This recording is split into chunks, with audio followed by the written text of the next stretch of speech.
Hello my dear students, welcome back to my YouTube channel educated Shravasti. मैं हूं सूरज चौधरी और आज का जो टॉपिक है वो किंगडम प्रोटिस्टा है। ठीक है, किंगडम प्रोटिस्टा जो है 5 किंगडम क्लासिफिकेशन का जो है सेकंड किंगडम है। फर्स्ट किंगडम क्या है? मोनेरा किंगडम है, जिसमें आप लोगों ने बैक्टीरिया के बारे में पढ़ा।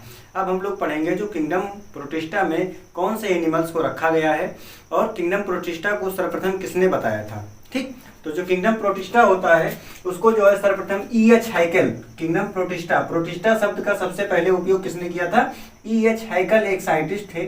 1886 में इन्होंने जो है प्रोटिस्टा शब्द का उपयोग किया।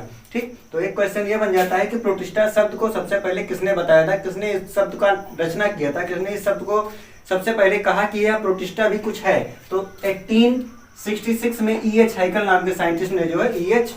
हाइकल ने जो प्रोटिस्टा नाम के शब्द को यूज किया, सर्वप्रथम इन्होंने यूज किया था। ठीक, अब प्रोटिस्टा जो है वो किस वर्ड से बना हुआ है? तो जो प्रोटिस्टा है वो ग्रीक वर्ड से बना हुआ है। ठीक, जो ग्रीक वर्ड का देखिए यहाँ पे लिखा है प्रोटिस्टॉस, ग्रीक वर्ड के प्रोटिस्टॉस से लिया गया है। ये ग्रीक वर्ड के प्रोटिस्टॉस से लिया गया है प्रोटिस्टा। ठीक, इसका मतलब होता है वेरी फर्स्ट टू स्टेब्लिश। ठीक, जो वेरी फर्स्ट टू स्टेब्लिश, इसमें जो होता है all single celled eukaryotes are placed under protista. जितने भी सिंगल सेल यूकैरियोट थे, ठीक, जो प्रोकैरियोट थे वो कौन थे? किंगडम मोनेरा वाले थे। अब जो यूकैरियोट आया, थोड़ा और डेवलपमेंट हुआ, तो जितने भी यूकैरियोट के सिंगल सेल एनिमल थे उनको कहां पे रख दिया गया? उनको प्रोटिस्टा में रख दिया गया। 5 किंगडम क्लासिफिकेशन जो है बायोलॉजिकल क्लासिफिकेशन का वीडियो मैंने डाल दिया, उसको आप लोग देख लीजिएगा, उसको आरएक्स स्वीटकर ने दिया था। ठीक, तो जितने भी जो है सिंगल सेल यूकैरियोट थे उनको कहां पे रखा गया? किंगडम प्रोटिस्टा में रखा गया। ठीक, अब आप जितने भी सिंगल सेल एनिमल पढ़ते हैं वो यूकैरियोट वाले हैं, तो उनको किस किंगडम में पढ़ेंगे? हम लोग प्रोटिस्टा में पढ़ेंगे।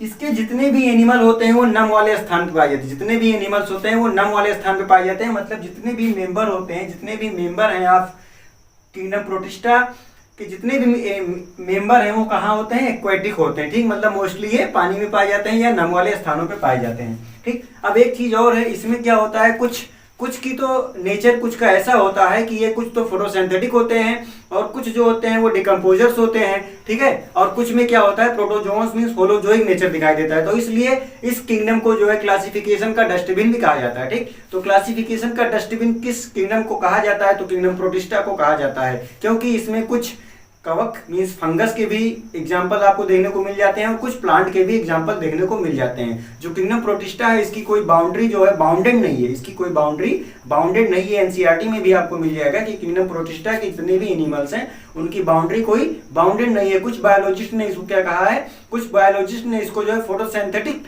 प्रोटिस्ट मान लिया है, कुछ बायोलॉजिस्ट ने फंगस मान लिया है, कुछ ने जो है प्लांट मान लिया है। ठीक, तो इसकी जो बाउंड्री है वो बाउंडेड नहीं है। अब ये प्रोटिस्ट हैं, ये क्या करते हैं?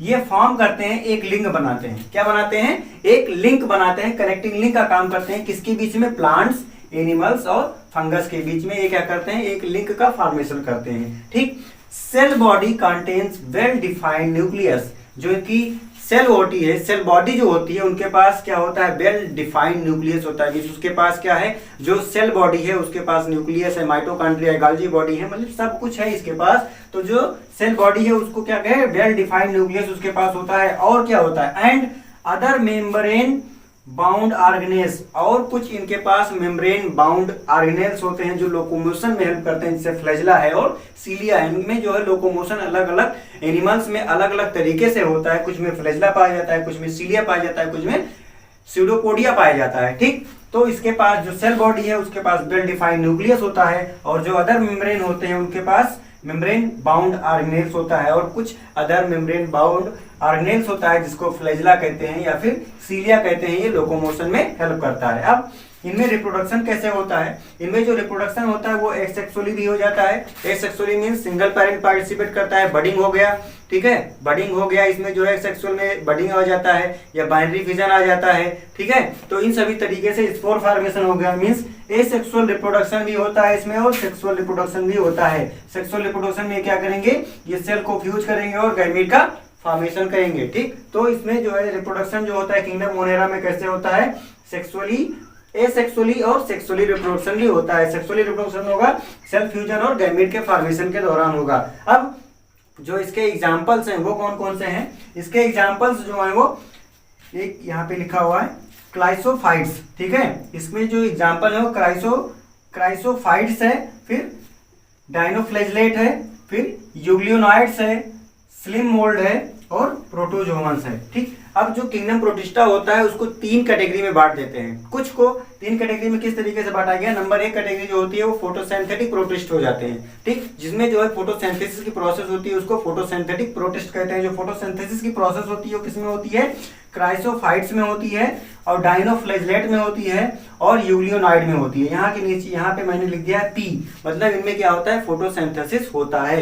अब जो स्लिम मोल्ड होता है इसको क्या कहते हैं, इसको डिकम्पोजर्स कहते हैं। ठीक, ये क्या करता है, ये डिकम्पोज करने का भी काम करता है। ठीक है, तो इसलिए इसको जो है डिकम्पोजर्स वाले कैटेगरी में रख दिया गया। अब जो प्रोटोजोअन प्रोटिस्ट होते हैं उनको किस कैटेगरी में रखते हैं, होलोजोअन प्रोटिस्ट के कैटेगरी में रखते हैं। मींस ये क्या है, जो प्रोटोजोअन्स हैं वो भी आप सभी लोग जानते हैं कि जब कभी भी आप सिंगल सेलुलर एनिमल्स की बात करते हैं तो सीधा प्रोटोजोआ को बता देते हैं। ठीक, तो जो प्रोटोजोअन्स प्रोटिस्ट होते हैं वो क्या है, वो जो है होलोजोइक होते हैं। तो एक हो गया फोटोसिंथेटिक प्रोटिस्ट और दूसरा हो गया डिकम्पोजर्स प्रोटिस्ट, मींस ये स्लिम मोल्ड उसमें आता है। और जो तीसरा होता है प्रोटोजोअन प्रोटिस्ट, ये क्या है, प्रोटोजोआ के जितने भी एनिमल्स हैं वो प्रोटोजोअन प्रोटिस्ट में होलोजोइक प्रोटिस्ट में आते हैं। प्रोटोजोआ क्या होता है, ये दूसरे के ऊपर टोटली डिपेंड होता है। आई होप ये वीडियो आपके लिए हेल्पफुल रहा होगा। आप लोग इसका स्क्रीनशॉट ले सकते हैं। नेक्स्ट वीडियो में हम लोग एक एक करके इनके क्लास के बारे में पढ़ेंगे। जो फोटोसिंथेटिक प्रोटिस्ट है उनको पढ़ाऊंगा मैं, फिर डिकम्पोजर्स जो प्रोटिस्ट है उनको पढ़ाऊंगा, फिर उसके बाद में